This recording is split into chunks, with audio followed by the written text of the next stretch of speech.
Good evening, my name is Candace White and I'm doing my final project on Quentin Tarantino.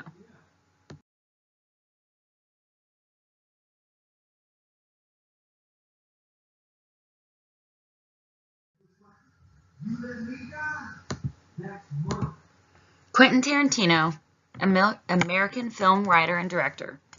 Quentin was born in Knoxville, Tennessee in 1967. He is son to Tony Tarantino and Connie McHugh, both from New York and of Italian ancestry. His mother reluctantly consented to allow him to drop out of Narbonne High School at the age of 16 on the condition he get a job. She thought he would return more focused and go on to college. Tarantino, with a reported IQ of 160, wanted to study acting and felt he could learn more following his own path. Quentin Tarantino dropped out of high school and began working at an adult movie theater called the Pussycat Theater as an usher. After convincing the owner he was 18. At the same time, he began taking acting classes at the James Best Acting School in LA, where he would meet many actors and actresses that he would put in the films over a decade later.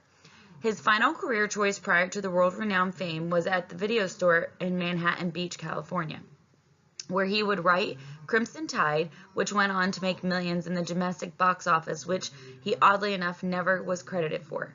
He also wrote True Romance and Reservoir Dogs while employed at this video store. The proceeds from these two screenplays allowed him to create his magnus opus just a decade later, Pulp Fiction. Tarantino is unlike any director that is making movies today. He did not attend film school. He is a true, sincere film buff. Tarantino credits his influence from the three directors, Martin Scorsese, Brian De Palma, and Sergio Leone. Tarantino is the only artist that I can possibly think of that takes the best product of the entire the entertainment industry and recreates it in his own masterpiece. He is the original storyteller of non-linear storyline, most evident in Reservoir Dogs and most famously obvious in Pulp Fiction. Quentin Tarantino has created 8 different masterpieces in the last 25 years that transcend culture, violence, racism, and most famously non-linear approach to storytelling that has been copied and reinvented since the 90s.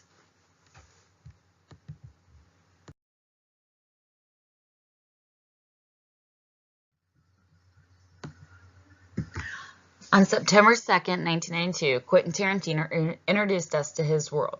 He made a film about a jewelry heist, yet decided to never show the actual heist, just the aftermath. The film opens with a conversation about a Madonna song, Like a Virgin. The conversation is between a group of men who don't know each other's names, yet are able to have a conversation sprawling from large African-American Gentiles to why you shouldn't ever tip at restaurants.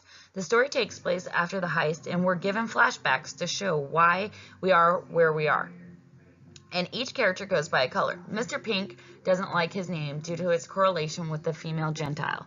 We're also given one of the most memorable scenes where Michael Madsen, portraying Mr. Blonde, mutilates a police officer just for fun to the tune of Stuck in the Middle with You.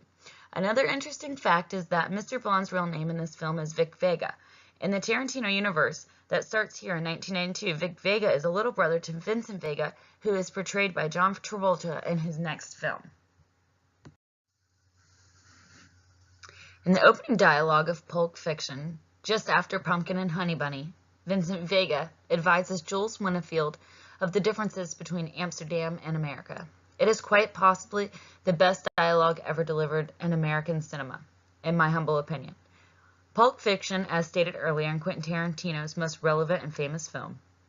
There isn't much to add to one of the most prolific cultural films ever made that you don't already know. The key word to this description of Pulp Fiction is culture.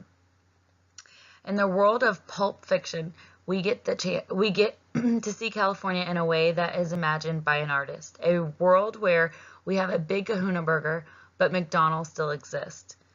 A world where we get to go to Jack Rabbit Slim's, a complete fictional diner, but can visit Steak and Shake on our way home from the movie. You can even buy a pack of Red Apple cigarettes and marbles at the same store. Pulp Fiction took the non-linear approach to filmmaking and gave it steroids. 10 out of 10 and my personal favorite film of all time.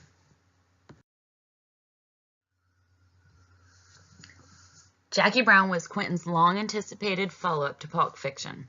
In no means was this film appreciated as much as his previous endeavors, and easily is his most accessible film to the general audience.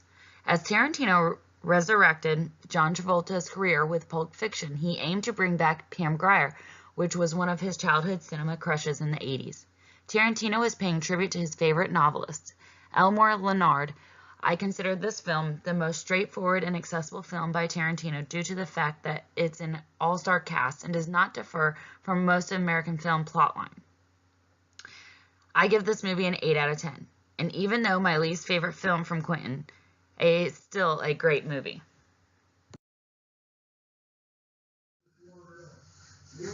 Kill Bill 1 and 2. In 2003, Tarantino introduced us to the bride. However, it took until 2004 for him to give her a name, Beatrice Kiddo.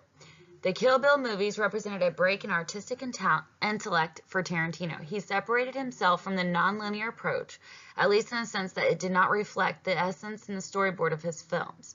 During the filming of Pulp Fiction, Tarantino wrote the story for Kill Bill about a bride seeking revenge on the deadly assassination squad, responsible for the death of her daughter and the attempt of taking her life. It wasn't until 8 years later that Uma Thurman and Tarantino teamed up to make this possible. The results were astounding and marked the return of Tarantino in a profitable mainstream fan base.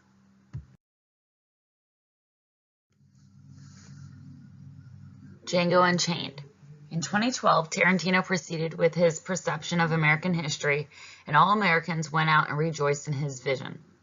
Arguably the most profitable Tarantino movie to date when it comes to cinema numbers, mixed with the best actor today, Leonardo DiCaprio, and the pure revenge ideals. Tarantino repositioned himself as the best director working. Django is Tarantino's second attempt at reestablishing a historical narrative which has not made us question ourselves, which is more important, the true history or our interpretation of the history. Django Unchained is the definition of an amazing, intuitive, true art meaning public demand.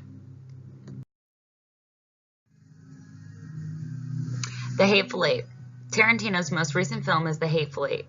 Originally designed as a play, takes place inside of one room through the entire 3-hour runtime. Much like Reservoir Dogs, takes place in a single small environment and implements flashbacks to propel the narrative.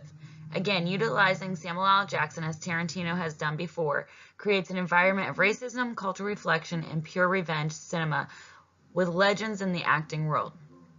I'd have to say that Pulp Fiction and The Hateful Eight are two of my favorite Quentin Tarantino movies. I actually saw The Hateful Eight in theater, and it was like an event. They had it was filmed in 70 mm, and it also had a break in the middle of the movie. I really enjoyed this. Quentin Tarantino has 2 more movies planned before he retires as a director, one being a short story that takes place in 1969 California and has a relation to the Manson murders. The other has yet to be announced. One may very argue that when it comes to being an artist, Tarantino is the best. The blending of cultural issues, racism, and violence into one painting would very well go down in history if he was a painter, musician, or poet. Tarantino's movies are an event. When they come out, we go. In my opinion, Quentin Tarantino is the most accessible artist working today.